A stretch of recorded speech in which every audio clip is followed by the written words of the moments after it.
ইসরায়েলের প্রধানমন্ত্রী বেনিয়ামিন নেতানিয়াহুকে আবারও হাসপাতালে নেওয়া হয়েছে। সোমবার সন্ধ্যায় তেল আবিবের হাদাসাহ আইন কেরেম মেডিকেল সেন্টারে তাকে ভর্তি করা হয় বলে জানিয়েছে ইসরায়েলি গণমাধ্যম। পরে প্রধানমন্ত্রীর কার্যালয় থেকে জানানো হয় মূলত দাঁতের চিকিৎসার জন্যই তাকে হাসপাতালে যেতে হয়েছে। তবে সাম্প্রতিক সময় তার শারীরিক অবস্থা নিয়ে নানা আলোচনা ও বিতর্কের কারণে ঘটনাটি নতুন করে জল্পনা বাড়িয়েছে। ৭৬ বছর বয়সী নেতানিয়াহুর স্বাস্থ্যগত বিষয়ে কয়েক মাস ধরেই ইসরায়েল জুড়ে আলোচনার কেন্দ্রে রয়েছে।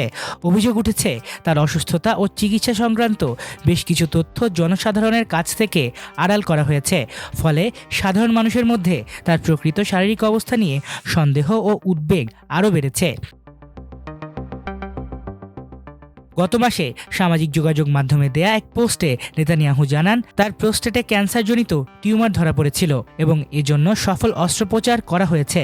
তবে কবে রোগটি শনাক্ত হয়, কতদিন চিকিৎসা চলে বা পুরো প্রক্রিয়া কখন শেষ হয়েছে এসব বিষয়ে স্পষ্ট কোনো তথ্য দেননি তিনি। তার দাবি, চলমান ইরান ইসরায়েল উত্তেজনার মধ্যে বিষয়টি প্রকাশ পেলে সেটি ইসরায়েল বিরোধী প্রচারণায় ব্যবহার হতে পারত বলেই তিনি নীরব ছিলেন। এরপর তার স্বাস্থ্য প্রতিবেদন প্রকাশ করা হলেও সেটি নিয়েও সমালোচনা শুরু হয়।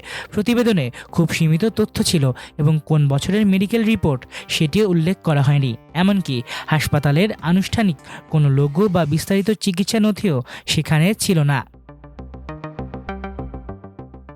এর আগেও নেতানিয়াহুর স্বাস্থ্য নিয়ে একাধিকবার বিতর্ক তৈরি হয়েছে।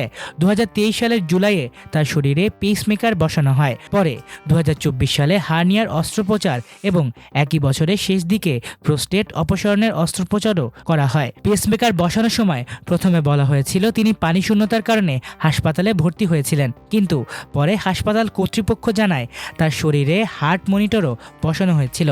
তখন থেকেই তার হৃদযন্ত্রের অবস্থা নিয়ে নানা প্রশ্ন উঠতে শুরু করে।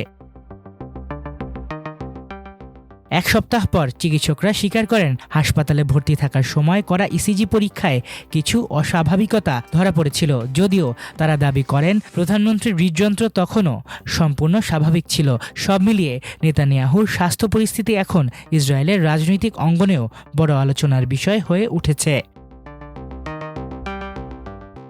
মাল্টিমিডিয়া ডেস্ক, আমার দেশ।